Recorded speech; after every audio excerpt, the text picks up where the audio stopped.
안녕하십니까. 나쁜 정치의 근원이라는 주제로 오늘 강연을 맡은 인하대학교 정영태 교수입니다. 반갑습니다. 참 세상에는 이기적이고 타락한 사람이 참 넘쳐나는 것 같습니다. 정치인들 중에도 그렇고요. 우리나라에서도 그렇고 미국도 그렇고 유럽에서도 그런 사람이 많은 것 같습니다. 오늘 여러분과 함께 나쁜 정치, 반사회적 정치에 대해서 함께 생각을 해볼까 합니다. 여기서 이제 나쁜 정치라고 하는 것은, 즉 반사회적 정치라고 하는 것은 자신의 이익을 위해서 수단과 방법을 가리지 않고 상대방을 이기려고 하는 정치를 뜻합니다. 여러분들도 이제 동의하시리라 믿습니다만 어느 사회나 친사회적인 사람이 있는가 하면 반사회적인 사람도 있습니다. 친사회적인 사람은 인간과 사회에 대해서 다음과 같이 생각하고 행동을 합니다. 첫째, 세상 사람들은 다른 사람과 공동체를 배려하고 법과 도덕의 원칙에 따라 행동한다고 믿습니다. 둘째, 갈등이 생기면 다른 사람과 내가 동시에 덕을 볼 수 있는 해법이 있다. 셋째, 그렇기 때문에 다른 사람과 더불어 행복하게 살아갈 수 있도록 노력해야 하고 합법적이고 윤리적인 수단과 방법으로 다른 사람을 설득하고 협력해야 한다고 생각합니다. 넷째, 법에 어긋나지 않더라도 남에게 해를 끼치는 행동은 피해야 한다고 생각하지요. 따라서 이런 사람들은 다른 사람의 고통에 대해서는 동정심을 보이고 다른 사람을 도와주거나 협력하는 데서 기쁨을 느낍니다. 이런 생각을 가진 친사회적인 사람은 다른 개인이나 공동체의 이익을 우선적으로 배려하고 이를 실현하기 위해서 합법적이고 도덕적인 방법을 사용을 하지요. 즉 좋은 정치를 지향합니다. 반면에 반사회적인 사람, 나쁜 사람은 인간과 사회에 대해서 다음과 같이 생각하고 행동을 합니다. 첫째, 세상 사람들은 수단과 방법을 가리지 않고 자신의 이익을 추구하기 때문에 믿을 사람 하나도 없다고 생각하죠. 둘째, 경쟁에서 다른 사람이 이기면 나는 모든 것을 잃는다 이렇게 믿어요. 셋째, 이런 사회에서 내가 살기 위해서는 불법적이고 비윤리적인 수단과 방법도 마다하지 않고 사용해야 한다고 믿습니다. 넷째, 다른 사람에게 해가 되는 것이지만 법에 어긋나지 않는다면 그대로 행동을 합니다. 이런 사람들은. 다섯째, 다른 사람의 고통에 대해서는 무감각하고 심지어는 상대방이 잘못되면 오히려 쾌감을 느낍니다. 이걸 독일어로 하면 샤덴프로이드라고 하는데요. 이런 현상 여러분들 많이 보셨을 겁니다. 마지막으로 인간과 사회에 대해서 이런 생각을 가진 반사회적인 사람은 자신의 이익을 실현하기 위해서 다른 사람이나 공동체에 해가 되는 불법적이고 부도덕한 방법을 마다하지 않죠. 즉 나쁜 정치를 지향합니다. 그러면 반사회적 성향이 강한 사람과 친사회적 성향이 각각 우리 사회에서 어느 정도 비중을 차지하는지, 어떤 사람이 더 많은지 알아볼까요?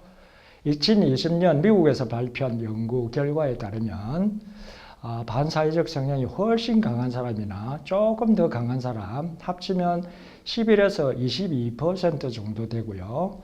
친사회적 성향이 훨씬 더 강한 사람은 30 내지 40%이며 친사회적 성향과 반사회적 성향 반반인 사람이 40% 정도 이렇게 나와 있습니다.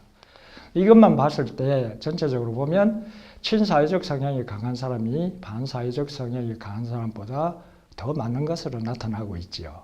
물론 이건 미국의 사례입니다. 그럼에도 불구하고 우리나라도 크게 다르지 않을 거라고 이렇게 생각을 합니다.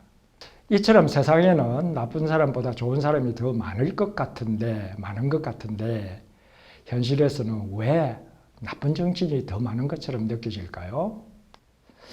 여러 가지 생각할 수 있는데 우선 인간 본성의 관점에서 봤을 때 긍정적인 신호보다는 부정적인, 그래서 위협적이죠. 자기 생명이나 존재의 위협적인 신호에 대해서 더 민감하게 반응하는 부정성 편향을 가지고 있습니다. 이건 인류학적으로 입증이 된 겁니다. 그래 생존이 유리하니까. 이러한 부정성 편향 때문에 정치에 대해서 나쁜 정보보다 긍정적인 요구가 더 많음에도 불구하고 나쁜 일이 많은 것처럼 느낀다고 할 수도 있습니다. 다음으로 언론 매체의 문제인데요. 언론 매체는 대체로 이제 정치 나쁜 측면을 자주 아주 강하게 부각하는 경향이 있습니다. 여러분도 잘 알고 계시죠? 언론의 이런 보도 방식 때문에 이것은 이제 이런 보도 방식은 부정성 편향이라는 인간 본성 때문이기도 하죠. 근데 그것만이 아니죠. 구독자를 늘려서 이제 광고의 수입을 올리려고 하기 때문이기도 합니다. 부정성 편향에 의해서 부정적을 해야 독자 수가 늘어난다는 얘기죠. 이런 이유 때문에 언론이 부정적인 정치 정보를 더 많이 이제 다루게 되면 일반인의 정치에 대한 인식은 더 부정적으로 변하게 되죠. 상승작용하는 거죠. 상호작용하면서 더 나빠진다는 얘기입니다. 그래서 보면 이제 실제로 이제 여러 가지 이제 조사들을 보면 국민들의 정치인과 정치에 대한 인식은 대단히 부정적입니다. 한국행정연구원이 2023년 국회, 법원, 의료기관 등 17개 공공기관과 민간기관에 대한 신뢰를 이제 조사한 사회통합실태조사 결과에 따르면은 의료기관을 신뢰한다는 응답자가 72%로 가장 많았고요. 그다음 뭐 딱 여러 개의 기관이 있습니다. 마지막으로 이제 국회를 신뢰한다는 응답자는 24.7%로 조사 대상 17개의 기관 중에 가장 낮게 나왔네요. 그만큼 정치를 대표하는 기관이라고는 국회에 대한 신뢰가 이만큼 낮다는 얘기는 그만큼 정치에 대한 신뢰, 믿음이 약하다는 뜻이 되겠죠. 실제 이제 표를 참고를 하시기 바랍니다. 의료계인 72%, 그 다음에 교육기관 쭉 있고 맨 끝에 가면 이제 국회가 24.7%로 맨 꽁지로 나와 있습니다. 사실 뭐 국민이 정치를 나쁘게 인식하는 것이 꼭 인간의 어떤 본성, 부정성 편향이나 이에 호소해서 이제 독자 수를 늘리려는 언론의 보도 방식 때문만은 아닙니다. 실제 현실 정치를 바라보면 부정적인 정치 행태가 참 많이 나타나고 있죠. 우리나라 국회를 한번 볼까요? 뭐 여러분들 이미 잘 알고 계시겠지만 국회, 정기국회든 국회 회기기간 동안 국회의원들 하는 걸 보면 이런 특징을 볼 수 있습니다. 차분하게 토론하거나 질의응답하는 것보다는 막말, 고성, 몸싸움, 심지어는 이제 물건을 막 부수기도 하죠. 그리고 날치기로 법안을 통과하는 사례도 드물지도 않고, 그 다음에 이제 정치인들 간의 갈등이 있으면 자기네끼리 해결하라고 이제 국민의 대표를 내보내놨는데 그걸 해결하지 못하게 법원에다가 제소하는, 자기의 권한을 남에게 넘기는 그런 행태까지 보이고 있습니다. 그나마 이제 실적이라고 할 수 있는 입법 활동이라는 것도 공천이나 시민단체와 언론의 감시를 의식해서 실적 쌓기죠. 그래서 뭐 글자 몇 개 바꿔서 그냥 세법안만 한 것처럼 이렇게 하는 경우가 굉장히 많다는 거죠. 불성실하다는 얘기입니다. 마지막으로 국회의원 본인이나 자녀의 병역 비리 의혹, 예산 오남용, 피검기관으로부터 경비를 받아서 해외 출장까지 가는 그런 나쁜 사례도, 국회의원 비리나 권력 오남용 사례도 적지가 않습니다. 자, 그러면 왜 이런 나쁜 정치, 반사회적 정치가 횡행할까요? 간단하게 말하면 반사회적 성향이 강한 나쁜 사람이 일단 존재하죠. 그런 사람이 있어야 나쁜 일을 하니까요. 그리고 나쁜 사람이 사회에서 성공하는 거예요. 그럴 뿐만 아니라 큰 소리치면서 할 수 있는 환경이 되어 있기 때문에 나쁜 정치가 널리 퍼져 있다, 이렇게 얘기할 수 있겠네요. 좀 더 자세히 볼까요? 첫 번째, 반사회적 성향이 더 강한 나쁜 사람들이 일정하게 존재합니다. 이 사람들은 인간사회라는 게 원래 양육강식의 원리가 지배하는 것이라고 믿는 거죠. 그러다 보니까 거기서 살아남기 위해서는 수단과 방법을 가리지 않고 경쟁 상대를 이겨야 된다고 생각하죠. 그래서 자기 이기적인 목적을 달성하려고 합니다. 실제로 여러 가지 이제 뭐 조사들을 보면 권력욕이 강하고 권무술수가 뛰어난 사람 중에서 성공한 사람이 많아요. 참 웃기죠. 우리는 성공한 사람을 되게 이제 종교의 눈초리로 바라보는데 실상을 따지고 보면 이런 측면이 있다는 거죠. 뭐 미국에서도 있고 우리나라 연구에서도 일부 이제 나오고 있습니다. 이런 연구들을 보면 기업체 임원이나 고위관직 중에 사이코패스와 같은 반사회적 성향이 강한 사람이 상당히 많다고 하네요. 그래서 반사회적 성향이 강한 사람의 비율을 보면 경영인이 12에서 20%. 여러분 상상이나 해봤습니까? 이런 줄 저도 처음 알았어요. 이렇게 높은 줄 몰랐습니다. 다음으로 변호사, 앵커 등 저널리스트, 경찰 등의 순으로 사이코패스가 많다네요. 참 끔찍스러운 일입니다. 심지어는 이런 조사 결과도 있어요. 성공한 사람 중, 특히 지도급 인사 중에는 사이코패스 등 반사회적 성향이 강한 사람이 일반 사람, 보통 국민보다도, 일반인보다도 4배 내지 100배가 더 많다네요. 평균적으로 하면 25배나 많답니다. 이 참 끔찍스러운 일 아닙니까? 자, 이런 어떤 조사 수치, 통계 수치는 반사회적 성향 소지자 비율이 25%에 육박한다는 감옥에 이제 수감된 사람, 그 사람들이 중에 이제 반사회적 성향 소지자가 25% 정도 된다거든요. 거의 뭐 버금가잖아요. 자, 이런 얘기는 그만큼 이제 성공한 사람 중에 반사회적인 사람이 많다는 뜻입니다. 참 끔찍스럽습니다. 어쨌든 이런 연구 결과들은 정치인을 포함한 사회적 지위가 높은 사람 중에 나쁜 사람, 반사회적 성향이 강한 사람이 많다는 것을 말해주는 거지요. 둘째, 첫 번째는 나쁜 사람이 존재한다는 걸 얘기했고, 두 번째는 그런 나쁜 사람들의 반사회적 행동, 나쁜 행동이죠. 남을 해치는 행동을 통제하지 못하고 불법 행위나 부도덕한 방식으로 경쟁에서 이겨서 부나 권력 또는 사회적 지위를 얻은 사람이 지탄의 대상이 되는 게 아니라 오히려 부러움의 대상이 되는 사회입니다. 이런 사회에서는 당연히 나쁜 사람, 이런 사람이 큰 소리를 치면서 살게 되는 거거든요. 그렇지 않겠습니까? 그래서 다른 사람들도 성공하려면 저렇게 해야 성공하는구나 해서 나쁜 사람들이 하는 방식대로 따라하게 됩니다. 그러다 보면 결과적으로 사회 전체가 타락하고 반사회적인 방향으로 흘러갈 수밖에 없겠죠. 자, 세 번째, 반사회적 성향이 강한 사람이 쉽게 경영에서 승리하고 사회적으로나 정치적으로 성공할 확률이 높게 만드는 제도나 환경이 있습니다. 그런 사회의 특징들을 보면 다음과 같습니다. 첫째, 수단과 방법을 가리지 않고 죽기 살기로 싸워야 할 정도로 경쟁이 치열합니다. 두 번째, 한 표라도 많이 얻은 사람이 당선되고 승자가 되면 모든 것을 독식하고 패자는 생존 자체가 어려워집니다. 게다가 어떤 때는 승자가 패자에게 무자비한 보복을 하게 되고 권력을 가진 사람의 반사회적 행동이 제대로 견제되지 않고 불공정한 경쟁에 대한 규제와 처벌도 제대로 이루어지지 않습니다. 자, 이런 사회에서는 당연히 나쁜 사람, 반사회적 성향이 강한 사람이 정치적, 사회적으로 성공할 가능성이 매우 커집니다.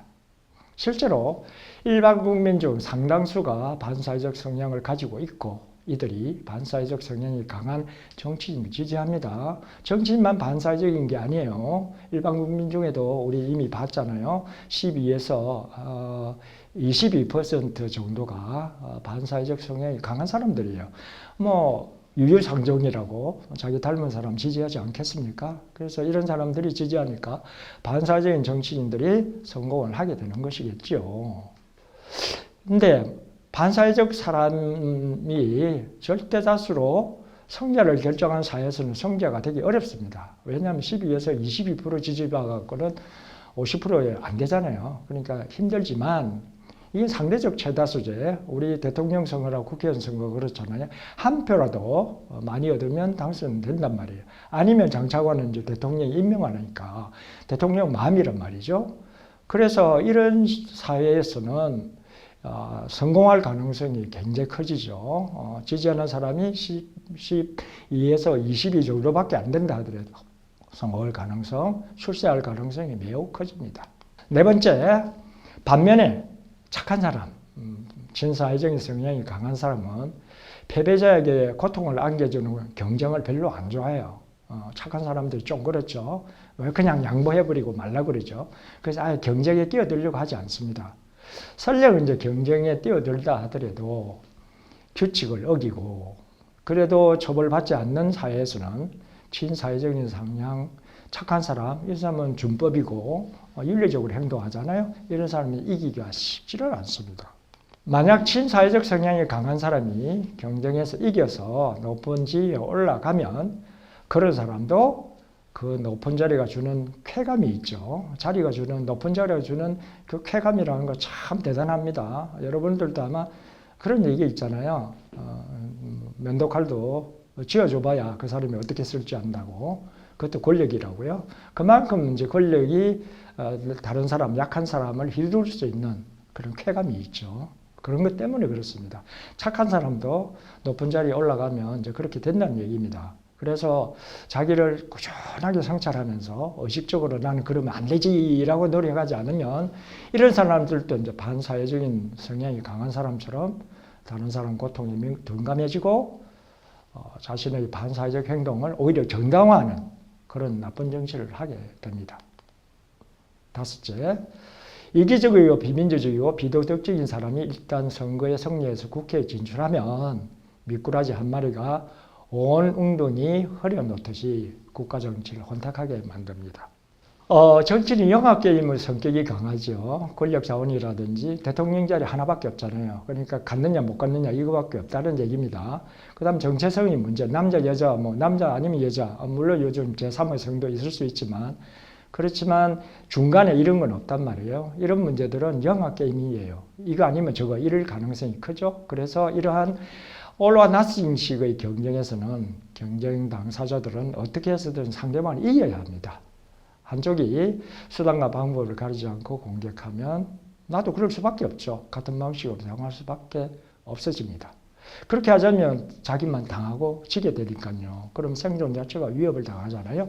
따라서 국회에 반사회적 성향이 강한 사람이 많이 진출할수록 수단과 방법을 가리지 않고 자기 이익을 챙기려는 나쁜 정치, 반사회적 정치가 확산되게 됩니다. 자세하게 말씀드리면 끝도 없을 것 같긴 한데 뭐 간단하게 말씀드렸습니다. 요약하자면 대략 이렇습니다. 첫째, 정치는 국가 정치 영역과 생활 정치 영역 두 영역 모두에서 이루어집니다. 우리 살면서 또는 정치하면서 소위 말해 국회의원들이란 정치에서 다 둘 다 정치란 얘기입니다. 상대방을 설득하고 이겨야 되는 그런 정치를 하고 있다는 얘기고요. 두 번째, 반사회적 성향이 강한 사람과 친사회적 성향이 강한 사람은 양쪽 다 있어요. 정치인 중에도 있고 일반 국민들 중에도 있고요. 당연히 이기적이고 부도덕한 행동도 국가 영역에 있고 일상생활에서도 나타나고 있습니다. 세 번째, 친사회적 성향이 상대적으로 강한 사람. 그래서 보통 때는 특별히 나쁘다고 볼 수 없는 사람이 있죠. 그런 사람도 권력의 자리에 올라가면 나쁜 짓을 하죠. 권력이 주는 쾌감 때문입니다. 그리고 이제 반사회적 성향이 강한 사람과 친사회적, 반사회적 성향이 비슷한 정도로 그렇게 가진 사람, 이런 사람들은요, 환경에 따라서 이제 좌우되거든요. 그래서 경쟁이 치열하고 경쟁 규칙이 제대로 지켜지지 않는 사회이면은 이렇게 반반씩 가진 사람이 있죠. 이런 사람들은 이쪽으로 기울어버려요. 반사회적 행동을 하고 반사회적 정치를 하게 됩니다. 친사회적 성향 가진 사람은 그런 정치로부터 거리를 두려고 하죠. 왜냐하면 착하기 때문에 다른 사람이 해를 끼치기 싫어하기 때문에 그런 정치는 안 하려고 하거나 아니면 뭐 마지못해 이제 아니면 주위에 떠밀려서 경쟁에 뛰어들다 하더라도 이기기 쉽지 않죠. 왜냐하면 경쟁 룰이 지켜지지 않으니까요. 그런 과정까지 다 거쳐서 권력의 자리에 올라가면 권력이 주는 쾌감 때문에요. 착한 사람도 반사회적인 행동을 할 가능성이 커진다. 이렇게 이제 정리를 할 수가 있겠습니다. 마지막으로 이제 경쟁은 치열한데 경쟁 규칙이 지켜지지 않는 사회에서는 반사회적 행동을 정당화하기가 쉽죠. 왜냐하면 사회가 그런 걸 어떡하냐 이럴 테니까요. 그래서 반사회적 행동과 정치가 더 빨리, 더 넓게, 널리 이제 퍼져나가게 되는 것입니다. 좋은 정치, 다른 사람에게 가능하면 해를 끼치지 않고 더불어 잘 사는 평화로운 그런 정치를 원하지 않겠습니까? 자, 그런 친사회적 정치, 좋은 정치를 실현하려면 어떻게 해야 될까요? 한 4가지 정도 정리를 해봤습니다. 첫 번째, 반사회적인 행동과 정치를 반사회적인 정치인의 탓만으로 돌려서는 안 됩니다. 왜냐하면 그런 정치인을 우리 국민들이 뽑았잖아요. 그러니까 그런 사람이 뽑히지 않도록 노력해야 된다는 얘기가 되겠죠. 두 번째, 정치가 바르게 이루어지도록 하려면은 일상생활에서부터 착하게 살아야 돼요. 신사회적으로 남에게 해를 끼치지 않고 공동체를 생각하면서 이제 행동을 해야 되거든요. 그게 이제 어릴 때부터 교육받고 훈련을 받아야 돼요. 그리고 이제 그런 사람, 친사적인 성향, 착한 사람, 그런 사람들을 국민의 대표로 선출해야 되겠죠. 왜냐하면 국민의 대표도 결국 정치인이 되기 이전에는 일반 국민으로서 생활 정치를 했거든요. 생활하면서 남을 설득하고 또는 이기기 경쟁도 하고 그랬단 말이에요. 그래서 생활 정치에서 나쁘게 행동한 사람이 국가 정치하면서 착하게 된다고요? 아이, 꿈 깨십시오. 그건 거의 불가능합니다. 재벌은 개 못 주고요. 세살적 버릇 8까지 가는 거거든요. 세 번째, 권력자에 대한 감시와 견제를 철저히 해야 할 것입니다. 착한 사람도 권력을 자리에 올라가면 타락한다고 그랬잖아요. 그렇기 때문에 감시와 견제는 어쩔 수 없이 필요합니다. 잘해야 됩니다. 특히 이제 공정하고 정당성을 많이 가진 시민단체, 언론기관이 대단히 중요합니다. 왜냐하면 국가기관을 감시해야 되다 보니까 국가가 국가 스스로를 견제 못하면 시민이나 언론이 나설 수밖에 없는 얘기겠죠. 자, 마지막으로 과도한 경쟁을 자극하고 반사회적 정치를 조장하는 정치제도를 개선해야 할 것입니다. 예를 들자면 대통령, 국회의원 선거, 최저투표율 이런 기준이 없잖아요. 예를 들어서 이제 우리 대학의 총학투표조차도 투표율 40% 이상 돼야 투표가 유효하다는데 대통령 선거, 국회의원 선거 그런 게 없어요. 웃기죠. 아무튼 최저투표율 그런 거 없이 한 표라도 많이 얻은 사람이 당선된다 이러면요 20%짜리도 당선되고 19%도 되고 그래요. 후보자가 많으면 그렇게 되는 거니까요. 그런 소선거 제도를 바꿔야 됩니다. 절대다수제나 비례대표제로 바뀌어야 돼요. 가능하면 그렇게 바꿔야 되겠죠. 자, 그리고 사회적 이념적 정체성, 여성적일 수도 있고 외국인일 수도 있고 여러 가지 이제 정체성 문제가 있잖아요. 그 다음에 이제 특정 집단 생존과 생계에 걸린 문제. 그러니까 굉장히 살기 어려운 사람들, 그 사람들에게 어떤 정책을 하면 정말 죽음이다라고 하는 그런 성격의 문제 있잖아요. 그런 문제에 대해서는 그 관련 집단에게다가 피토권, 그건 절대 안 됩니다 하는 그런 권한을 부여하는 제도를 생각해 볼 수가 있겠습니다. 이게 한 학기, 어떻게 하면 한 학기 강의일 수도 있는데요. 저는 그 중에서도 이제 정치의 가장 핵심적이고 지금 우리 사회에서도 굉장히 문제가 되고 있는 여러 가지 문제를 이해하는데 오늘 얘기들을 만약에 여러분들이 잘 이해하고 적용을 하신다면 훨씬 이해하기가 쉬울 테고 또 아마도 대안을 찾는 데도 도움이 되지 않을까 싶습니다. 아무쪼록 그랬기를 바라고요. 그러면 저는 이만 물러갈까 합니다. 이것으로 강의를 마치겠습니다. 감사합니다.